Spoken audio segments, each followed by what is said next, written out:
great to be here with you guys. It's really nice to be with friends and family. Coming is like being home again, so thank you for having me. I'm going to talk about the things I usually talk about, but I hope that you walk away with an understanding of some new language and a commitment not only to a vision, but to an execution strategy, which is going to evolve, again, thanks to Hazel, communication. Communication in a big way. So, you all know I'm a boomer. And how many of you are boomers? Okay, how many of you were boomers growing up in the late 50s, early 60s, and you know, family was a big deal, came from big families, and you had like parties all the time? Whether it was, yeah, okay. So what happened then? I don't know about you, but in my family, there were two tables, always. Christmas, holidays, there were two tables. There was the main table in the dining room, and that was for the adults, and they really needed us to do something else, right? So first they'd put us in the kitchen, and then when there was no room in the kitchen because they were setting up for whatever meal, there would be the card table, right? How many of you remember that? Okay, all right, so that was okay then. But as I got older, many of you know my story, and this may be a little TMI, but I was single for a large part of my early adult life until my 30s. And my cousins, of which I had 67 cousins, started to get married. And they would send out invitations, and you'd go to the wedding, and everybody'd be happy, and then you'd go to that table where you saw the name tags, right? And I'd pick up my name tag, and I'd go over to my table, and who would be at the table but the kids? And, you know, I remember at one wedding, and it was a dear friend, a dear cousin, and I said, "You can't do this to me. You know, I'm an adult. I want to be at the big kids' table. I want to be at the grown-up table." And so that really made an impression on me. As a woman in business, it also applies. How many of you, you know I'm big on boards. And one of the things that I'm a huge proponent on is gender-balanced boards. We need diversity in many ways, but I'm starting with gender. And we often don't have a seat at the table. So I know this is an old picture, and it's kind of funny, but there's a lot of truth to it. While that is probably from the 60s, somebody's got a cigar, we don't do that anymore. You often go into a boardroom, and I've done it many a time, and it's all white, middle-aged men. It's gotta change, gotta change. So a seat at the table is a big deal for me. And this is the table I aspire to. It's one where it's gender balanced, there are young people, there's ideas being shared, and we're all here to collaborate together. So that's the table I have tried to create in my own world, and I know many of you have done the same. So why am I telling you this story? Anybody have an idea? I bet you Bob does. We don't have a seat at the table. Senior living does not have a seat at the adult table. We've been taught, a number of us, Bob and several others, we talk about it all the time. We want a seat at the table. We provide meaningful service to this country's mature adults, and we need a full seat at the table, not at the card table in the kitchen. And today I want to talk to you because American society has a big problem. A number of the speakers, I came late yesterday, unfortunately, but I did sit in on a couple of the afternoon sessions, and then I saw some things posted on Facebook last night. So some of these slides you will have seen in a variety of different formats, far better than mine. But I believe that senior living can help solve the healthcare crisis that America faces. And in so doing, I believe we will not only get a seat at the table, but perhaps a seat at the head of the table. And that's what I want to talk to you about today. So let me briefly go through the slides, very briefly, that you know about the crisis. So US spends 17.8% of its GDP on healthcare, and compared to other nations, there was a great chart yesterday that showed the other nations, and if you saw, the spike from America was way high. But the problem isn't only how much we spend, it's what we get for our money. Right? We don't get a lot. Our life expectancy, oftentimes health is measured in terms of life expectancy. And for the amount of money the US spends on healthcare, our life expectancy should be higher, and it's not. Let me give you an extreme example. Americans spend more than 5 times more than Chile spends on healthcare. And yet, the population of Chile actually lives longer than we do in the US. So you can imagine that. So if ours is 17.8% this year, 3 to 4% at most, but their life expectancy is higher. That's a sad statement on American healthcare. And as we all know, it's going to get worse unless we do something.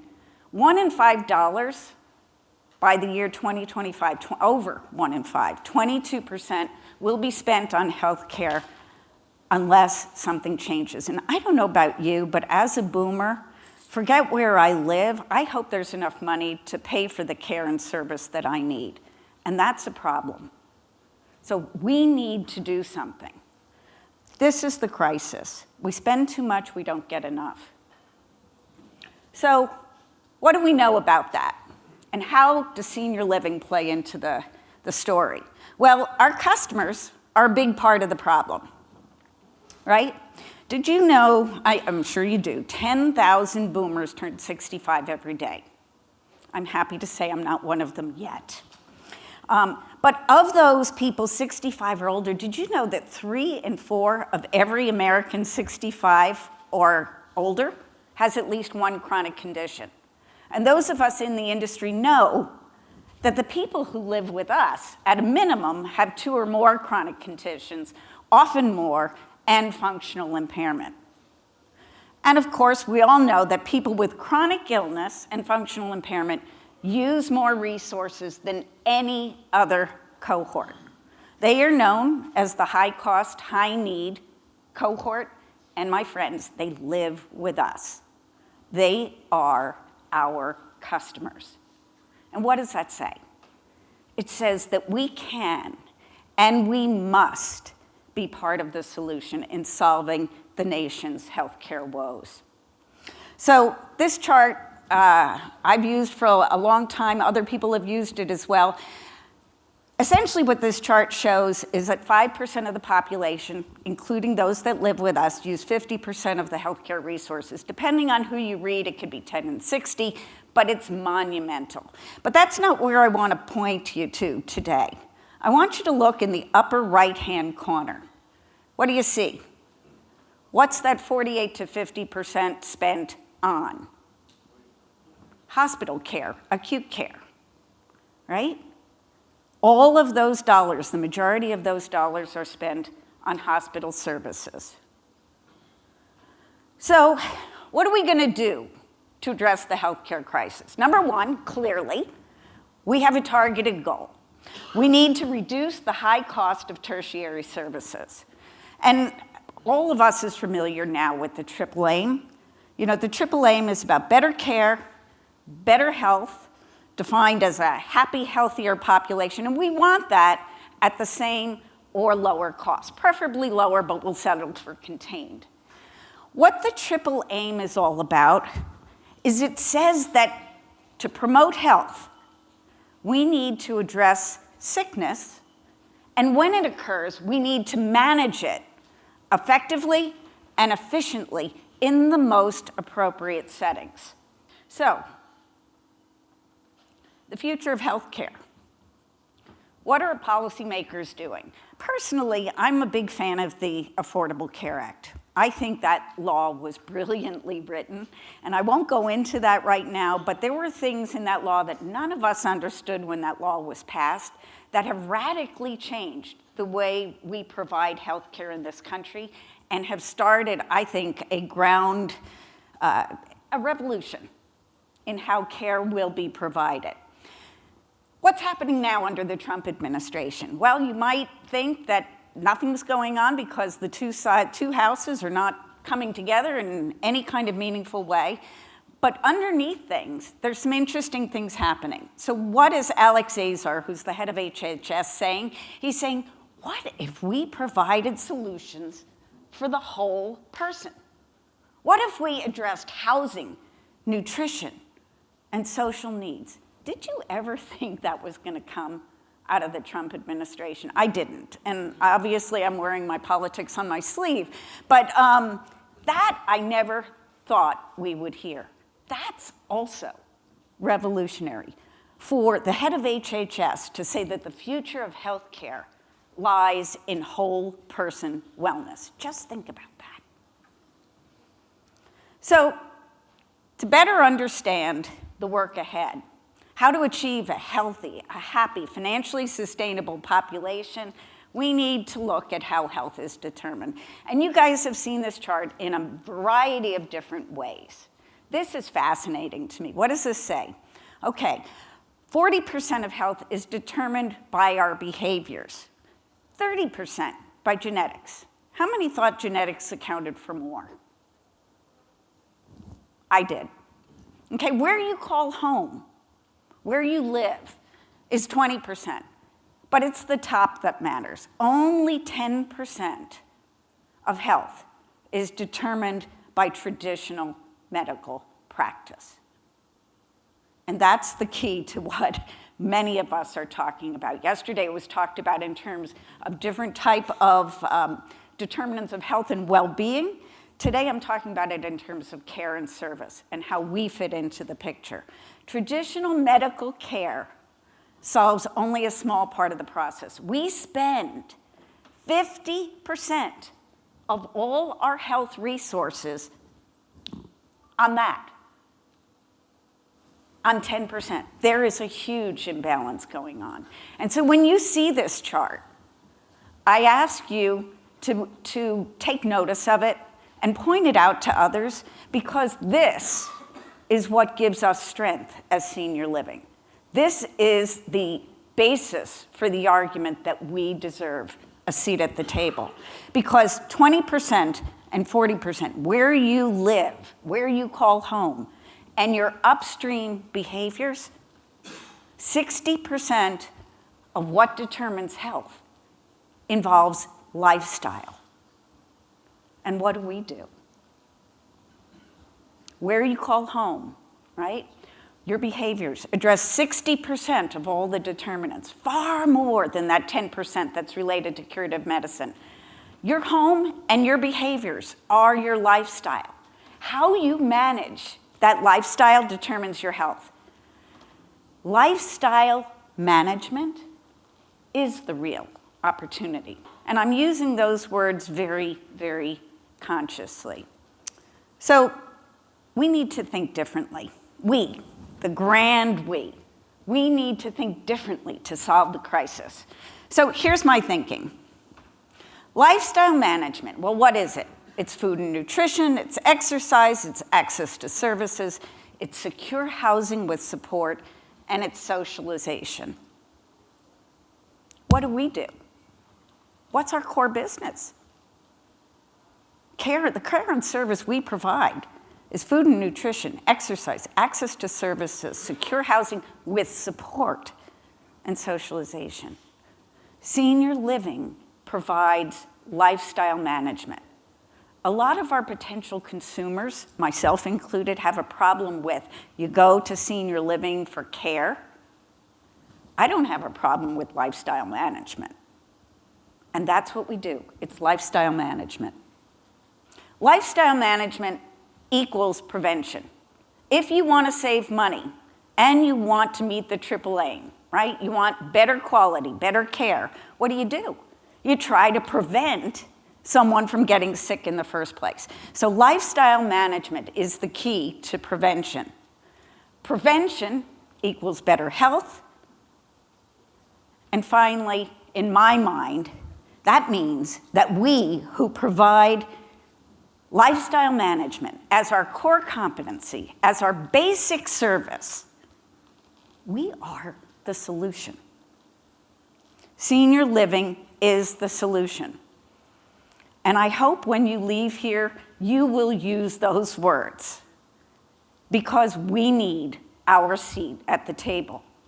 What do you think? Does that make sense to you? Anyone disagree? No one's willing to say it. Oh, okay, tell me why. I don't disagree. I just think we got to replace senior with more of what we used to be in an integrated society. Agreed.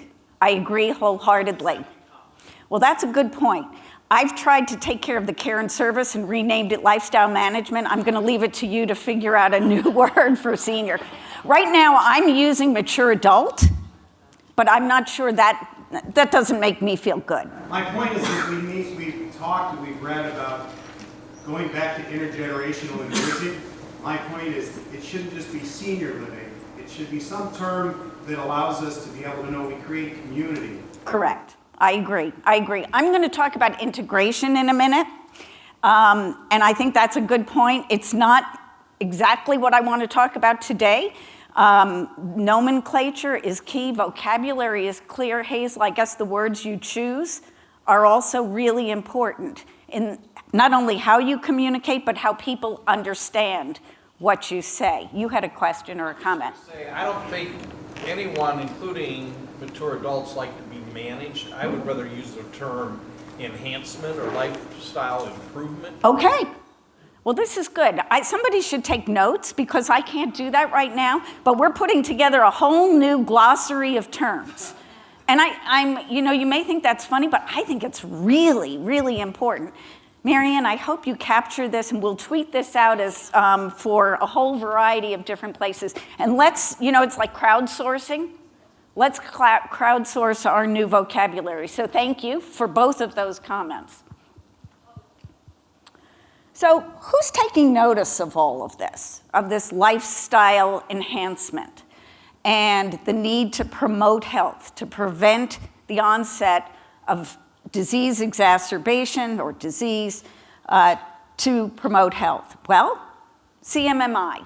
Most of you, I'm sure, know what CMMI is, the Center for Medicare and Medicaid Innovation. It was formed as part of the Affordable Care Act to look at a variety of different ways to promote health. Secretary Azar, again, what did he say? This was last November. He said, what if we gave organizations more flexibility? More flexibility so they could pay a beneficiary's rent if they were in unstable housing, or make sure that a diabetic has access to and could afford nutritious food. Amazing. Amazing. That's monumental. And those are the words that not only Secretary Azar, but Seema Verma is using. They are addressing these issues very differently than people did in the past. Our job is to highlight what they say and make sure that we can say, yes, we're in agreement. That makes a lot of sense. So what's CMMI doing? It's providing grants. $650 million went to North Carolina. $200 million was across multiple providers for housing, transportation, and to deal with food insecurity. What do? Lifestyle enhancement. Those are things that help manage a healthy lifestyle. So who else is taking notice? Payers. A lot of people are getting into housing because they realize that where you live matters, not to use the ASHA phrase for their website, but where you live really does matter, and people understand that that has an impact on how much money we spend on health care. It also has an impact on the rest of the AAA, care and quality. It's pretty amazing stuff. So what do we bring to the table? And those of you who know me know I'm not great at developing slides, so I'm sorry that this is a little bit hard to see. But our core business is about promoting health through lifestyle enhancement. What do? That's nutrition management, medication administration, Support, housing with support, that's ADL assistance. And what else do? We coordinate and we manage care. We have always done regular assessments, right? We do comprehensive, multidisciplinary care plans. And yes, we monitor for change in condition. It's our core competency. It's what we've always done. But we didn't have a seat at the table, so people didn't really recognize that that's what we did. And in addition to that, we have built-in economies of scale, particularly for, what word should I use? Instead of senior or older adult? Still working on it. Okay, okay. So I'll use older adults with chronic illness and functional impairment, the high-cost, high-need population. You know, we've got it. We should be proud of it. We should be talking about it more because we need a seat at the table. So what's our path to securing a seat at the head of the table? We need to communicate, we need to educate consumers, but also other provider groups so that they understand what we really do. How many of us really talk about the fact that what we do is a major determinant of health? I know I haven't until very recently, and I think it's really important. The other thing that we need to do is that we need to spearhead use of an integrated care model that bridges the traditional healthcare silos, and that includes us. So we need to create bridges to chronic care management, that's ambulatory care, primary care, stuff that happens outside of a hospital or an acute setting, and acute care. What happens when we will do that, when we will all work together, when we collaborate, integrate, coordinate? Well, we'll save dollars, we'll increase prevention. If you go the other extreme, we saw 10%, the majority of that is spent on hospital services. Well, prevention goes down the drain and we spend more money. So it's really important that we coordinate that. Most of you have heard me talk about Connect for Life before. Juniper came to developing an integrated care model by happenstance, if you really want to know. We read the Affordable Care Act. We saw that care transitions was an important part of it. And as I prepared for a panel that I was dying to be on, I realized that we did care transitions. What we did was a core competency of what this massive Health Reform Act was asking. And so over time, we incorporated that into a program. It's now called Connect for Life. Connect for Life uses a high-tech electronic platform for data and communication, and we realized that that was not alone enough. You need to have a human person involved. Why? Because not everybody records data the way they should. They don't always record it completely. And you know what? Our customers and our providers want a person to talk to. So Connect for Life is a model of integrated care. It builds on what we all do. It augments what we all do. And that's an important thing because we have all provided care and service. I'm hoping that most of us do it in a high quality manner. What we need to do now is take our seat at the table by leading that integration and by telling people how important we are. So Connect for Life, about 3 years into it, 2014, 2015, we realized that things were changing. Our length of stay was increasing, and more people were dying in our buildings than were moving out for any other reason. That number has skyrocketed, by the way. But we asked Ann Tomlinson to take a look at our program because we knew we needed someone from the outside to understand what we had.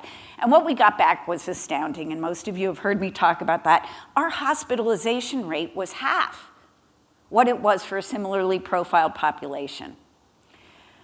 And the savings, if that was used, if the model was used on all the other Medicare beneficiaries that met that same profile, would be somewhere between $10 and $15 billion a year. Now, Medicare is about a $600 billion program, so it's not major dollars. It's a couple of percent, but it's meaningful. right? And what do we know about this? We know, going back to the earlier part of the presentation, that we spend more money on hospital care than anything else, particularly for our population. So all of a sudden we realized, there's something here. We not only need a seat at the table, but if we use this integration, we can save dollars, not only improve the lives of our residents and their families, seamless care and coordination across the system, but we could get a seat at the table because we are the key, we are the solution. So we've talked about the savings to Medicare. I've alluded to some of the other gains. These are Juniper's numbers. We saw a 12% increase in relative length of stay. I'm going to quantify that for you in dollars later on. And we saw happier families. We were essentially doing what I do for my mother who lives at home. Today she's going to whatever, a cardiologist, a rehab guy, an orthopod, and I'm not there. Right? And she's mad at me that I'm not there because I'm supposed to be there to coordinate, drive her, and take notes when they say something. And I think that's right. But our medical concierge does that. And it enables me to go, it would enable me if I had one for my mother, to be able to go and enjoy my time with my mother without having to worry about her arranging her medical needs. So resident families love this. It's convenient, it's personal. You have someone that you can get to who can help you do what you need to do. So there's more than just societal savings here. So now the question is, how do we take our seat at the table? What will it take for us to get this done? One of the things that I want to talk about today is mindset. We need a mindset. We need to change our language. Lifestyle enhancement, prevention rather than curative. We have to change the words we use. And we need to all speak out about this in order to get our seat at the table. We need to be a convener. We need to be the people that spearhead integration. We need to do that via high tech and high touch. We need to designate a coordinator. And there are many models that have coordinators that come from the primary care side. The medical home, you've heard of Iora Health, all of those. They're really great programs, but not necessarily great for integrating with us. If you don't have a seat at the adult table and you're not seen as part of the inner group, how do you get your voice? Well, you have to do that by giving something. And in this case, what we need to do is be the integrator. So in the Iora model, they bring in an extender of a primary care doctor or practitioner. In this model, it comes from us. So we are the person the primary care provider reaches out to. We are the person that the hospital reaches out to coordinate. And that shift may seem small, but we found that it changed the balance in the equation. So this is very important. We need new providers. Many of us have always had an attending physician who comes on site, but now we need primary care on site. We need to change the role of the SNF, of the rehab facility. LTACs is going to change. And we need to realize that service-enriched housing, maybe that's better than senior housing, service-enriched housing, can help us to address upstream behaviors. Now, the one thing I want to point out is that you can do all of this, right, and still remain a home, a hospitality model. If you were to come to one of my buildings, this just happens. It happens behind the scene. You don't see providers running around. It doesn't look like a hospital. It doesn't look medicalized. It looks just like a hospitality-driven senior housing program has looked for many years. So let's level set. How do we capture that value we create? First of all, they who control the dollars capture the value. Medicare Advantage, I think, is the only real option for controlling the healthcare dollar.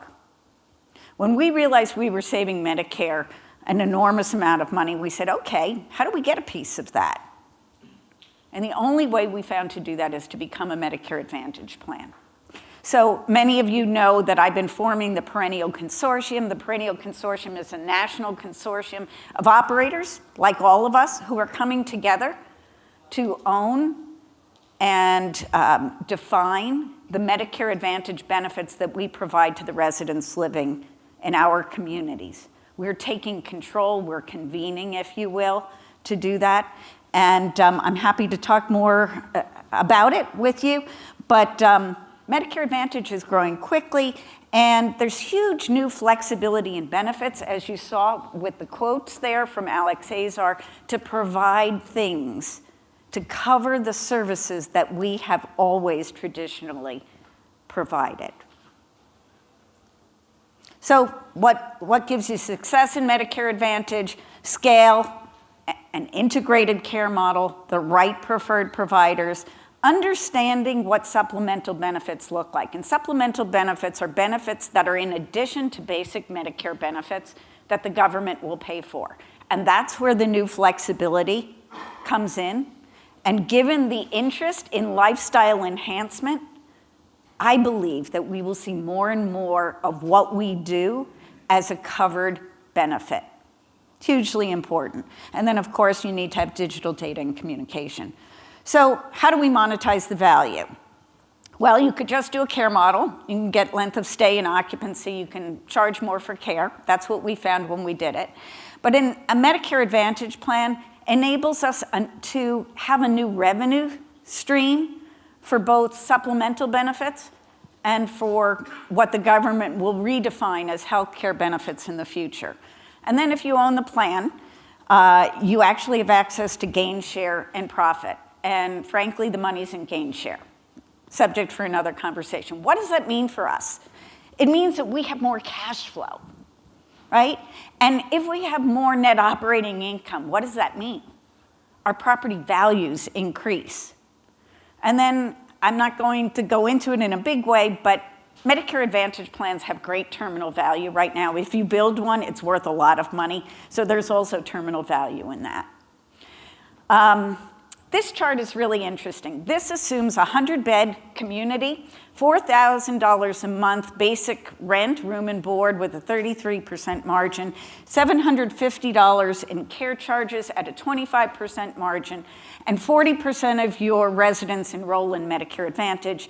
And in that plan, you as the community are paid $350 per person per month that enrolls for services and gain share. So this is what happens. The first line is just if you put in the care model.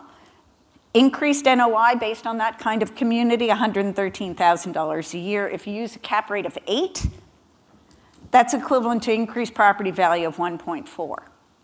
Now take a look at if you do the MA. And this assumes that you own a piece of the preferred provider organization. Supplemental benefits, gain share, and profit. It increases your NOI $168,000. What's that in property value? 2.1. Now, if you add all of that up, right, if you do both, which I believe you have to do, the increase to NOI is $281,000, and the increase to value is $3.5 million on a 100-bed facility. I think that's pretty good. Now, not everybody's going to achieve that if they do Medicare Advantage. You have to change your mindset. Yes, you're building on what you already do well, but you have to do some things differently. And how well you execute is going to determine whether you can make this amount of money. It's not a slam dunk, but it is very doable. And I brought this up because you need to understand that there's real dollars here, both on the financing side. If you're from the capital side here, this is meaningful to your operations and to your real estate ownership. It's also meaningful to us as operators. So what does it all mean? A seat at the table. That's to me the most important thing. Potential opening up of the middle market. And Bob and Nick have been talking a lot about defining the middle market. If we can find additional revenue sources to offset the cost of care, our prices can be contained potentially, and we can hopefully open up our market to serve more people. It also provides new revenue sources for us. So what are the takeaways? Our system is broken. We can be a big part of the solution. We need to think differently. We need to think of ourselves as providing lifestyle management. It's what we do, right? We're the foundation for solving the problem, and it's inherent in our basic business model. What's our remedy? Integrated care with a Medicare Advantage wraparound. So here's the other takeaway. What are our new mantras? We're in Santa Barbara, so we can have mantras. We are the solution. The first time I used that was at a meeting in DC, and I was almost booed out of the room by everyone but our colleagues, because there were home care people there and all of that, and they thought, okay, they're the solution. What is she saying? But I honestly believe, and I hope I've shown you a way to talk about why we deserve a seat at the table and why we're the solution. Health is the absence of disease. We don't need disease. Lifestyle management is key to health. Senior living, service-enriched housing provides lifestyle enhancement. I'll change that next time around. Integration is fundamental, whether it's in building an intergenerational community where people come together to help one another, or integrating across the traditional silos in healthcare. That's what's going to create and capture value. And lastly, our consumers get a better experience, a seamless experience. So I'm on the wedding circuit again this time. It's my friend's kids. And this was at a recent wedding, and I finally got a seat at the adult table. And that was the only picture I could find. So I got my seat at the table, and you know what? We are the solution. We deserve a seat at our table. So that's it. Thank you all.